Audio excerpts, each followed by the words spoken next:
Hi, my name's Harry Riggs, and you're tuning in to Lead Coach Channel. And this series is Insights for Today. Before I get started on today's insight on worship, I want to plug a book by Helen Fagan. She just put out a new book entitled Becoming Inclusive, A Worthy Pursuit in Leadership. As we know, in our growing diverse society and world, we need to be interculturally adept, and we need books like this to help us learn how to speak and embrace other cultures and people, which will bring our relationships with people to a deeper level and place. So I want to just plug that book, Becoming Inclusive, A Worthy Pursuit in Leadership. The day has come. The book is here. It's on you. Go to Amazon or wherever your favorite book distributor is and get that. If you're interested in more coaching or intercultural coaching or insights, you can reach out to me through my email, hlriggs@abcon.org, and I can put you in contact with someone who is doing this kind of work one-on-one and with groups if you want more information. Okay, insight for today from Isaiah chapter 6, beginning at verse 1. In the year that King Uzziah died, I saw the Lord seated on a throne, high and exalted, and the train of his robe filled the temple. Above him were seraphs, each with 6 wings. With 2 wings they covered their face, with 2 they covered their feet, and with 2 they were flying. And they were calling out to one another, Holy, holy, holy is the Lord Almighty. The whole earth is full of his glory. And the sound of their voices, the doorposts and the thresholds shook, and the temple was filled with smoke. May the words of my mouth and the meditations of our hearts be acceptable in the holy and divine sight, our Redeemer and our God. Amen.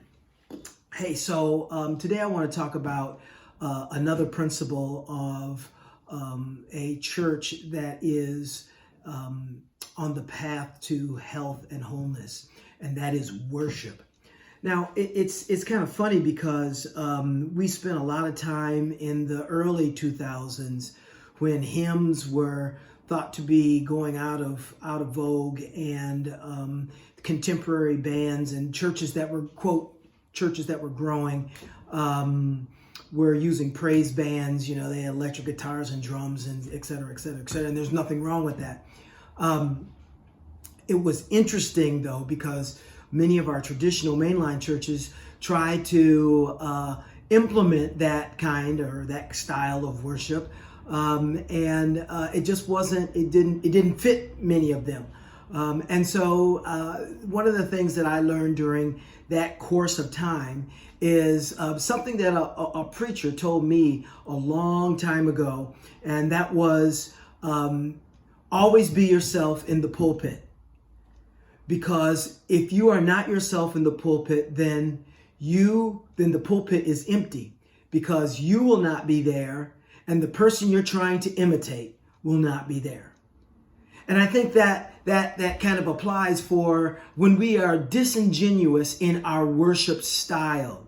And that is to say that worship is an action that is the overflow of our heart because of an encounter with the divine and holy one. Let me say that again. Worship is an overflow of our heart because of a divine encounter with the Holy One. See, what sometimes we do is we look at what's working in other places and we try to impose that in our context, when our context that is disingenuous for our context, either for ourselves personally or for those who are around us. Example, I remember one time I was in church and they were singing a country tune. And it was, twanging along and everything, and I was like, I can't get into this. This is not my style of worship.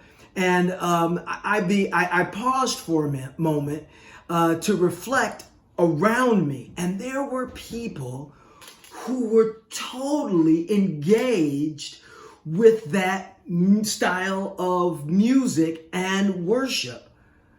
And that's when I started singing along and letting myself engage in not the music, not the style, but engage with what the music and the style was bringing me to. And that was to the threshold of an encounter with God. Worship ought to bring us into an encounter with God. That's what was happening in this text in Isaiah.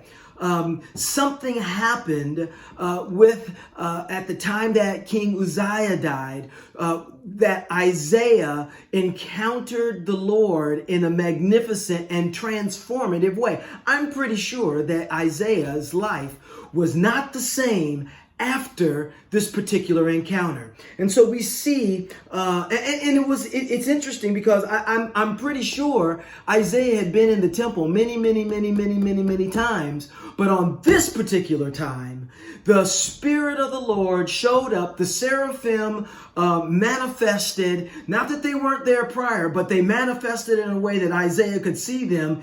And the engagement of the divine with Isaiah took place.